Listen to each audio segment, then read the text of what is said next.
All right, y'all, so I got some hours on this bad boy. We're gonna talk about it. We're gonna talk about whether you want fuel injected, whether you don't want fuel injected, and then some of the different options that are offered on these models. Now, I absolutely love this mower. You know, I've got 10 hours on it, but y'all, the deck is built super well, and that's one of the reasons I chose the bad boy. I mean, you look at the size of the plate on this deck, and it's all sealed bearings. You can see I added the steps here. These come on the Rohde and up, I think, and then I added the light kit on this one.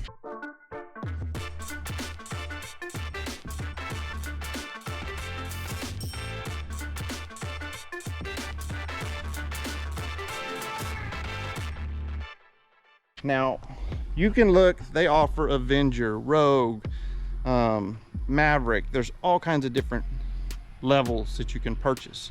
This one starts to get you into the commercial level. But when you get into the Maverick, one of the things that I like is you can see you've got some isolators up here, and that makes this torsion way better, and it actually takes bumps really well. And then when you get to the Maverick HD, you can get the cushion seat, the spring seat. You can set it for your weight. And this one also, when you get into the Maverick HD, you can get the Maverick, and it will come with the non-spring seat, and it comes with one, I think, 6-gallon tank, where when you get into the HD, you can get the fuel injected option, and you get twin tanks, and you get this seat. Now, if you're just going to buy the Maverick and put the seat on it and spend $800 on the seat, you might as well move up to the HD Maverick, because the other thing you get is a 2-year unlimited hour warranty when you get into the commercial grade, and this is their first level into the commercial grade. You can also see I added the aftermarket wheels to this one, just kind of snazz it up. But when you're walking and you're looking at these, there is multiple tiers of engines. So when you look at the Kohler here, or you look at even the Kawasaki or the Vanguard, when you see these large air filter canisters like this, that's your commercial grade, okay? Basically, these engines are made, they're gonna last a lot more hours. You know, they have a tier 1, tier 2, and tier 3 for the Kohler. Kawasaki also has different tiers, and you can kind of tell by looking at the air filters on those engines also, okay? So basically, the Maverick HD offers the twin tanks. You can get it in the 60-inch, the 58, I think they even make a 40-something. But y'all, this is a really nice mower. Having the isolators there, and the other thing about this mower is, if you go to the road, you get a suspension mower. But if you look down here, you can see we have isolators on it, okay? So that makes this mower ride better because you're on those isolators. Now, in my opinion, mechanically, if you move up to the Rogue, you've got a bunch of tie rod ends and a bunch of things that you're having that could be serviceable later, where you just have 2 isolators on your hydraulic pumps down there on each side. So to me, this mower rides well, it drives good, it offers a good ride with the seat, and I think, you know, that kind of covers it for me. Now we're going to talk about the difference between fuel injection and non-fuel injection. Okay, so y'all know one of the best things about fuel injection is I'm not looking for a choke cable, right? You literally come over here, hit it, and we're running, okay? Where the non-fuel injected, you're gonna have to reach down, find the choke cable, full choke, you know, those kind of things. But let's talk about mechanical reasons why I choose fuel injection over a non-fuel injection engine. Some people do not like to have things that could be electronic failure. You know, you've got a little ECM right here on the side of the engine, you've got manifold air pressure sensor, you've got an electronic coil, you know, all those things. So some people don't like those things. Got O2 sensor, you know, those are all things that can fail, and that is to be fair. Now, what I will tell you is, unless you're running ethanol-free fuel, most people are going to be running pump fuel. And, you know, for me, and understanding the mechanics of the engine, okay, the fuel injection is always going to keep it at the right level, lean or rich, okay? Where, let's say you have a jetted carburetor and you're running a carburetor system, and you've got ethanol buildup that gets built up in those jets, okay? That engine is going to start to run lean. Now that can cause major mechanical problems in the future, okay?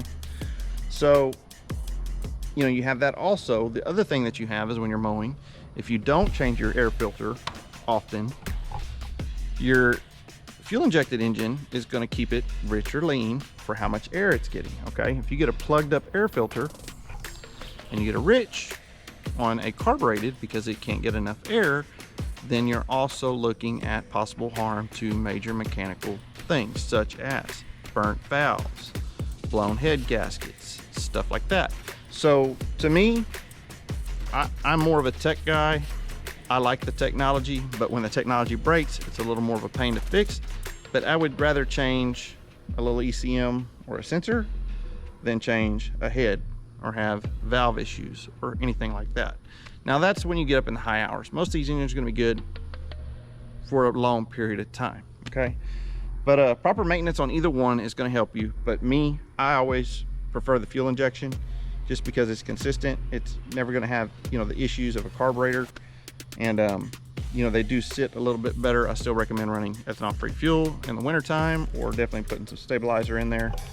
But y'all, this BadBoy mower is a really nice unit for the price point. Y'all know I've had the Kubota ZD1211 diesel. That is a really nice unit too, but it's also an expensive unit, okay? You can get that one in the 60 or the 72. Kubota kind of runs their own engines. The other thing that I really like about this one is right here. When you walk over here to a Kohler, you got that made in USA right there. So for me, that's pretty important.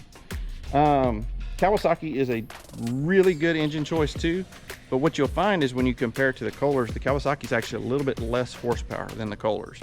You know, even if you look at like the Rohde series and you get into the, you know, 36, 35 horsepower Kawasaki that's fuel injected, or you get into the Vanguard that's up around, I think 40, or you get into the Kohler, I think that runs right at 37, 40, somewhere in that area. So usually it's a little bit lower on the horsepower, but a lot of people like the dependability. But people will say the Kohler sip fuel and the Kawasaki drinks fuel, so you got to make your decision on that, on kind of what you want to do. But overall, so far really happy with this unit. Very easy to work on, very serviceable, rides great, and I think I'm gonna get a lot of good hours out of it. When you look at these, you know, and if you know when you go to your dealer kind of how many acres you're gonna mow, right? Because you may not need a commercial mower this size. You may need a 56 or a 60 inch. You might need the ZT Avenger. You might need a little bit lower price point, and maybe a tier 1 engine, you know, if you're just mowing an acre or half an acre, you know, and you're doing that once a week or something like that. This mower is probably a little bit more than I need, but I like all the amenities that come on it for the price point, okay? You could probably pick up a ZT Avenger for probably half the price and get a 56 inch cut, something like that. But it just depends on what you want, okay? But anyway, if the video helped any, just kind of want to talk about the difference between fuel injection, the 3 motors offered. And y'all, those same motors are offered in across a lot of the lines in mowers. It's not just BadBoy. But anyway, if the video helped you any, please hit that like and subscribe. Just wanted to kind of go over these mowers with you, and I'll catch you on the next video.